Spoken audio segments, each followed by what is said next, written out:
दीपिका, दीपिका। कुछ कह रहे हो क्या? सुनाई नहीं दे रहा है, जोर से बोलो। अरे मैं ये कह रहा हूँ कि बस करो यार, बहुत हो गया डांस, कहीं और चलते हैं। क्या कह रहे हो? खाओ, पर मुझे अभी भूख नहीं है, तुम खाओ ना जाकर। म्यूजिक की लाउड आवाज में ना तो तेज दीपिका को सुन पा रहा था और ना ही दीपिका तेज की आवाज सुन पा रही थी।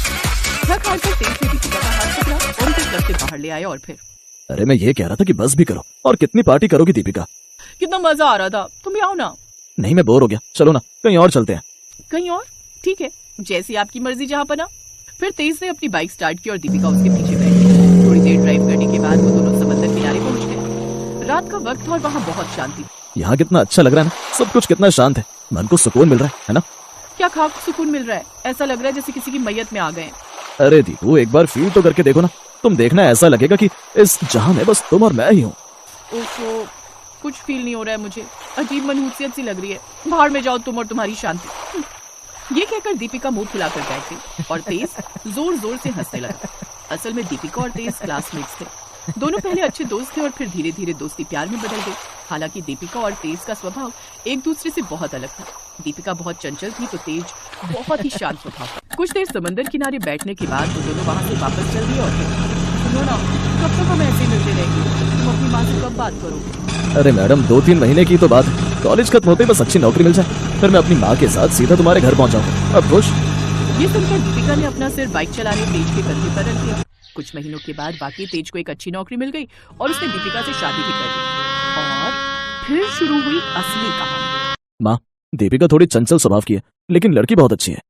हाँ हाँ, मुझे पता है। अगर मेरे बेटे ने किसी को चुना है तो उसमें तो कोई खोट हो ही नहीं सकता। तेज की माँ दामिनी दीपिका के आने से बहुत खुश थी। पति की मौत के कई सालों बाद अब जाकर उसके चेहरे पर खुशी थी। फिर एक सुबह जब दामिनी नहा धोकर भगवान की पूजा करने जा रही थी, तभी उसे दीपिका के कमरे से पार्टी सॉन्ग की तेज आवाज सुनाई दी। दामिनी ने वहां जाकर देखा तो स्पीकर पर फुल वॉल्यूम में पार्टी सॉन्ग चल रहे थे और दीपिका अपना कमरा ठीक कर रही थी। बहू, ओ बहू, जरा आवाज कम कर ले बेटा, मैं पूजा करने जा रही हूँ। क्या कहा माँ जी? कहाँ जा रही हूँ? ठीक है, आप जाओ, मैं अंदर से दरवाजा बंद कर लूंगी। अरे मैं कहीं नहीं जा रही हूँ, मैं कह रही हूँ कि मैं पूजा करने जा रही हूँ। अच्छा ठीक है। दामिनी के एक बार कहने पर ही दीपिका ने स्पीकर बंद कर दिया, पर इस बात से दीपिका बहुत चिढ़ गई। अगले दिन फिर वही हुआ। जैसे ही दामिनी ने पूजा शुरू की तो दीपिका के कमरे से गानों की तेज आवाज आने लगी। दीपिका बेटा, ये गलत बात है, सुबह सुबह क्यों इतनी तेज आवाज में गाने बजा रही हो? जी रुकिए, अभी करती हूँ साउंड कम। ऐसा कई बार हो चुका था। इस बात से दीपिका बहुत चिढ़ गई। उसने अपनी सास दामिनी से बात करना बहुत कम कर दिया, जिसका दामिनी को बहुत बुरा लग रहा था। धीरे धीरे सास बहू में दूरियां बढ़ने लगी, लेकिन ना तो इसकी शिकायत तेज से दामिनी ने की और ना ही दीपिका ने। फिर एक दिन, तेज सुनो ना, न्यू ईयर का क्या प्लान है? तुम बताओ, क्या करना चाहती हो? मेरा मन तो क्लब जाने का है। 31 की पूरी रात डांस करेंगे, फुल एंजॉय करेंगे। क्या बोलते हो? ठीक है, जैसा तुम चाहो। दीपिका अपनी शादी के बाद तेज के साथ इस न्यू ईयर को यादगार बनाना चाहती थी। तेज भी इसके लिए मान गया। इस बात से दीपिका बहुत खुश थी, लेकिन उसकी सास दामिनी बहुत उदास थी।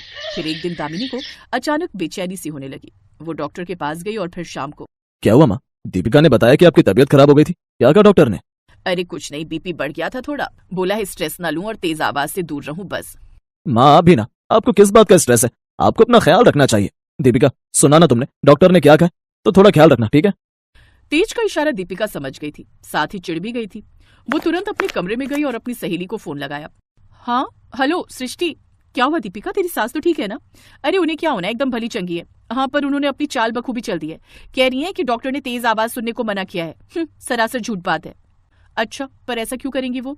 अरे सब समझती हूँ मैं, उन्होंने चाल चली है मेरा न्यू ईयर का प्लान खराब करने के लिए। पर कोई बात नहीं, मेरा नाम भी दीपिका है, इतनी आसानी से हार नहीं मानूंगी।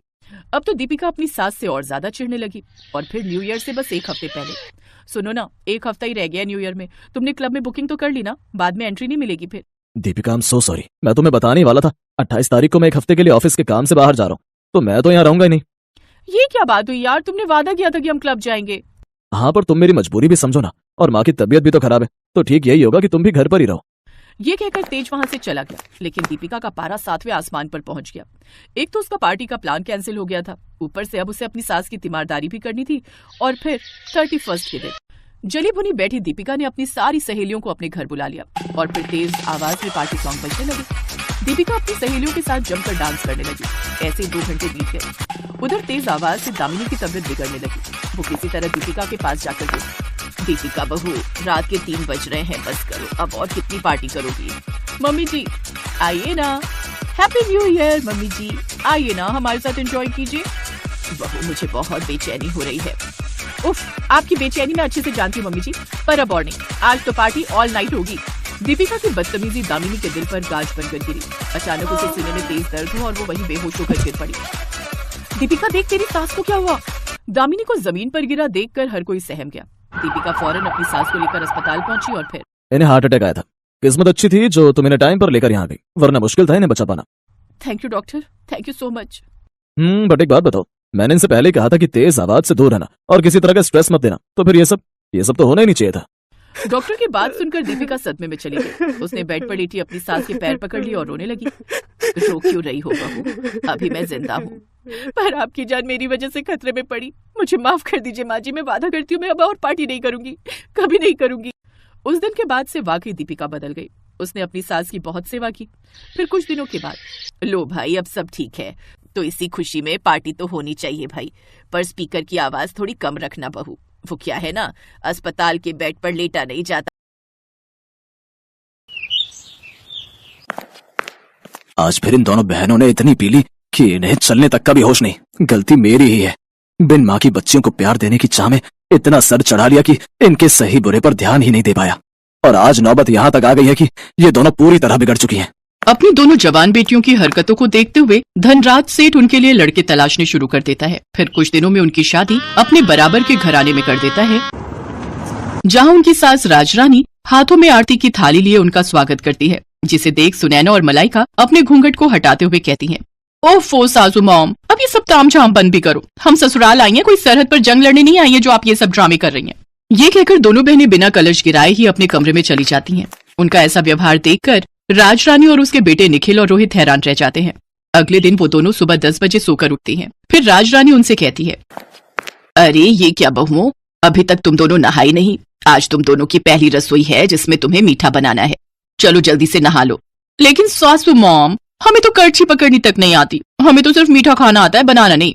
और वैसे भी घर में नौकर है ना, तो ये उनका काम है। हमने तो आज तक अपने घर के किचन में भी कदम नहीं रखा।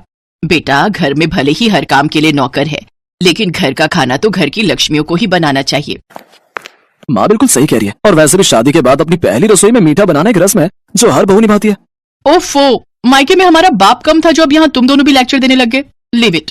अरे सुनैना, चलो जल्दी से रेडी होकर बाहर पूल में आ जाओ, आज हम दोनों जी भरकर स्विमिंग करेंगे। कुछ देर बाद दोनों बहनें सब घर वालों और नौकरों के सामने स्विमिंग ड्रेस पहनकर आती हैं और पूल में जाकर नहाने लगती हैं। अपनी बहुओं की ऐसी बेशर्मी देख राजरानी का तो सर शर्म से झुक जाता है। ये दोनों की दोनों तो मेरी नाक कटवा कर रहेंगी। हे भगवान, मेरे घर की इज्जत अब तेरे हाथ में है। राजरानी एक धार्मिक महिला थी, साथ ही वो समाज सेविका भी थी। उसका खुद का एक बड़ा एनजीओ था जिससे शहर की बड़ी बड़ी हस्तियां जुड़ी हुई थी। ऐसे ही कुछ दिन बीतते हैं। मलाइका और सुनैना अपने ससुराल के प्रति कोई जिम्मेदारी नहीं समझती थी। वो दोनों तो बस सारा दिन अपने मेकअप, पार्लर, शॉपिंग और पार्टीज में ही बिजी रहती। ये इतने छोटे कपड़े पहनकर तुम रात को कहाँ जा रही हो बहू? सासू मॉम, आज हमारी फ्रेंड की बर्थडे पार्टी है, हम दोनों नाइट क्लब जा रही हैं, आने में देर हो जाएगी, चलो सुनैना। फिर दोनों शॉर्ट ड्रेस पहनकर नाइट क्लब चली जाती हैं, जहां वो खूब सिगरेट शराब पीती हैं। फिर आधी रात को कुछ लड़के उन्हें घर ड्रॉप करते हैं। दोनों लड़खड़ाती हुई अंदर आती हैं, जहां उन्हें देखकर राजरानी उनसे कहती है, ये सब क्या है? आज तो तुम दोनों ने हद ही कर दी। अरे बड़े घर की बहुओं को ये सब शोभा नहीं देता। ओ सासू मॉम, अब अपना भाषण फिर देना मत शुरू कर दो। अरे यार, यही तो हमारे जीने के दिन है। अरे हम अपनी जवानी में एंजॉय नहीं करेंगे तो क्या तुम जैसी बुढ़िया होकर एंजॉय करेंगे? हाँ। तभी निखिल और रोहित वहां आते हैं और उन दोनों को जोरदार थप्पड़ मारते हैं। ये देखकर दोनों बहनों को बहुत गुस्सा आता है और वो भी अपने पतियों के मुंह पर थप्पड़ कस देती हैं। हम आज के जमाने की लड़कियां हैं, मुंह तोड़ जवाब देना बहुत अच्छे से जानती हैं, तो ऐसी गलती फिर मत करना। फिर दोनों अपने कमरों में लड़खड़ाते हुए चली जाती हैं। ऐसे ही समय बीता। फिर एक रोज सुनैना और मलाइका अपने घर में लेटी थी तो उनके फोन पर एक मैसेज आता है जिसमें शहर के बाहर एक फार्म हाउस में रेव पार्टी का इनविटेशन होता है। Oh wow, rave party! Malaika, I am so excited यार। मैंने आज तक बस रेव पार्टीज के बारे में सुना था, लेकिन अब तो हम उसे एंजॉय भी करेंगे। ऑफ कोर्स, अगर लाइफ में हर चीज का मजा नहीं लिया तो क्या किया? We will definitely go there. दोनों बहनें खुश हो जाती हैं और शाम को तैयार होकर अपनी कार लेकर वहां पहुंच जाती हैं। पुलिस से छुपकर उस फार्म हाउस पर हो रही पार्टी में शराब, सिगरेट, ड्रग्स से लेकर सुख की हर चीज शामिल होती है। वो दोनों उस दिन ड्रग्स का सेवन भी करती हैं, जिससे उनका सर पूरी तरह घूम जाता है और वो एक अलग ही दुनिया में होती है। तभी एक लड़का जो कि नशे में होता है, मलाइका को गलत तरीके से छूने की कोशिश करता है। तभी कुछ पल के लिए लाइट चली जाती है और जब लाइट आती है तो वो लड़का जो मलाइका को छेड़ रहा था वो मरा हुआ जमीन पर पड़ा होता है। कुछ ही देर में उस पार्टी में पुलिस छापा मारती है और सबको अरेस्ट कर लेती है। अगले दिन राजरानी अपने बेटों के साथ जेल पहुंचती है। सासू मॉम, निखिल, हमने सचमुच किसी का मर्डर नहीं किया, हमें बचा लो सासू मॉम, प्लीज हेल्प अस। हाँ रोहित, हमारा ट्रस्ट करो, हमें फंसाया जा रहा है। हमसे बहुत बड़ी गलती हो गई जो हम उस पार्टी में गए। आज के बाद हम कोई पार्टी नहीं करेंगे और ये सब काम सच में छोड़ देंगे। तुम दोनों को अपनी गलती का एहसास हो गया, यही काफी है। आकाश, यहाँ आ जाओ और इंस्पेक्टर साहब आप छोड़ दो इन्हें। जी मैडम। ये लड़का तो जिंदा है। हाँ, ये सब हमारे प्लान था, तुम दोनों की अक्ल ठिकाने लगाने के लिए। दरअसल ये सारा प्लान राजरानी और उसके बेटों का था, जो उन्होंने अपनी बहुओं को सबक सिखाने के लिए किया था। उन्होंने ही अपनी पहुंच का इस्तेमाल करते हुए इस पार्टी का आयोजन किया और ये सब ड्रामा रचा। लेकिन इससे मलाइका और सुनैना को अच्छा सबक मिला और वो दोनों अब बेशर्म से संस्कारी बहुएं बन गई, जो अपने परिवार के साथ अच्छे से अपनी गृहस्थी चलाने लगी।